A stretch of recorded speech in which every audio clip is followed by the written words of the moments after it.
శ్రీమద్భగవద్గీతలోని 8వ అధ్యాయం అక్షర పరబ్రహ్మ యోగము. ఇందులో మొత్తం 28 శ్లోకాలు ఉన్నాయి. 7వ అధ్యాయం చివరలో కృష్ణుడు చెప్పిన పరిభాషల అధిభూత, అధిదైవ మొదలైనవి గురించి అర్జునుడు అడిగే ప్రశ్నలతో ఈ అధ్యాయం ప్రారంభమవుతుంది. ముఖ్యంగా మరణకాలంలో మనిషి స్థితి ఎలా ఉండాలి, పరమాత్మను ఎలా చేరుకోవాలి అనేది ఇందులో ప్రధానాంశం. ఈ అధ్యాయంలోని ముఖ్య భాగాలు ఇక్కడ ఉన్నాయి. 1. 7 ప్రశ్నలు సమాధానాలు. శ్లోకాలు 1 నుండి 4. అర్జునుడు బ్రహ్మమంటే ఏమిటి, అధ్యాత్మం అంటే ఏమిటి, కర్మ అంటే ఏమిటి, అధిభూతం, అధిదైవం, అధియజ్ఞం అంటే ఏమిటి అని అడుగుతాడు. కృష్ణుడు ఇలా వివరిస్తాడు: అక్షరం బ్రహ్మపరమం, నాశనం లేని పరమతత్వమే బ్రహ్మం. అధ్యాత్మం, జీవుడి స్వభావాన్ని అధ్యాత్మం అంటారు. కర్మ, ప్రాణుల పుట్టుకకు, పెరుగుదలకు కారణమైన సృష్టి వ్యాపారమే కర్మ. 2. అంత్యకాల స్మరణ. శ్లోకాలు 5 నుండి 8. జీవిత చరమాంకంలో మనిషి ఆలోచనలు ఎలా ఉండాలో ఇక్కడ చెబుతాడు. అంతకాలే చ మామేవ స్మరన్ముక్త్వా కలేవరం యః ప్రయాతి స మద్భావం యాతి నాస్త్యత్ర సంశయః. శ్లోకం 5. భావం: మరణించే సమయంలో నన్ను మాత్రమే స్మరిస్తూ దేహాన్ని విడిచేవాడు నా స్వరూపాన్ని పొందుతాడు. ఇందులో సందేహం లేదు. మనిషి తన జీవితకాలంలో దేనిని ఎక్కువగా చింతిస్తాడో చివరి సమయంలో కూడా అదే గుర్తుకు వస్తుంది. కాబట్టి ఎప్పుడూ భగవంతుని స్మరిస్తూ తన ధర్మాన్ని, యుద్ధాన్ని నిర్వహించమని అర్జునుడికి కృష్ణుడు సూచిస్తాడు. 3.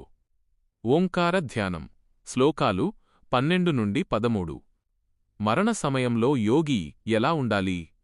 ఇంద్రియ ద్వారాలన్నింటినీ మూసివేసి మనస్సును హృదయంలో నిలిపి ప్రాణాన్ని శిరస్సున భ్రూమధ్యం ఉంచి ఓం అనే ఏకాక్షర బ్రహ్మాన్ని ఉచ్చరిస్తూ శరీరాన్ని విడిచేవాడు పరమగతిని పొందుతాడు. 4. పునర్జన్మ లేని స్థితి. శ్లోకాలు 15 నుండి 22. నన్ను పొందిన మహాత్ములకు మళ్లీ ఈ దుఃఖభూయిష్టమైన లోకంలో పునర్జన్మ ఉండదు. బ్రహ్మలోకం వరకు ఉన్న అన్ని లోకాల నుండి జీవుడు మళ్లీ వెనక్కి రావలసిందే. కాని పరమాత్మను చేరుకున్న వానికి తిరిగి రాక ఉండదు. బ్రహ్మదేవుడికి ఒక పగలు అంటే 1000 మహాయుగాలు, అలాగే ఒక రాత్రి అంటే 1000 మహాయుగాలు. ఆ కాలగతిని కూడా కృష్ణుడిక్కడ వివరిస్తాడు. 5. శుక్ల కృష్ణగతులు. శ్లోకాలు 23 నుండి 27. మరణించిన తర్వాత జీవుడు వెళ్లే 2 మార్గాలను కృష్ణుడు వివరిస్తాడు. 1. శుక్లగతి, కాంతి మార్గం. అగ్ని, జ్యోతి, పగలు, శుక్లపక్షం, ఉత్తరాయణ కాలంలో మరణించే యోగులు బ్రహ్మాన్ని చేరుకుని మళ్లీ తిరిగిరారు. 2. కృష్ణగతి, చీకటి మార్గం. ధూమం, రాత్రి, కృష్ణపక్షం, దక్షిణాయన కాలంలో మరణించేవారు చంద్రలోకాన్ని పొంది తమ పుణ్యం తీరిపోయాక మళ్లీ భూమికి తిరిగి వస్తారు. ముగింపు. 28వ శ్లోకం. వేదేషు యజ్ఞేషు తపస్సు చైవ దానేషు యత్పుణ్యఫలం ప్రదిష్టం అత్యేతి తత్సర్వమిదం విదిత్వా యోగీ పరం స్థానముపైతి చాద్యం.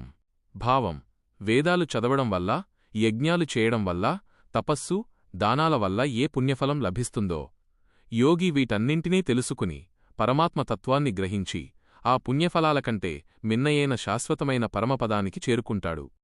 సారాంశం: నిత్యం భగవచ్చింతనలో ఉండడమే మరణభయాన్ని పోగొట్టి శాశ్వతమైన ముక్తిని ప్రసాదిస్తుందని ఈ అధ్యాయం బోధిస్తుంది. తర్వాతి అధ్యాయం రాజవిద్యారాజగుహ్యయోగము.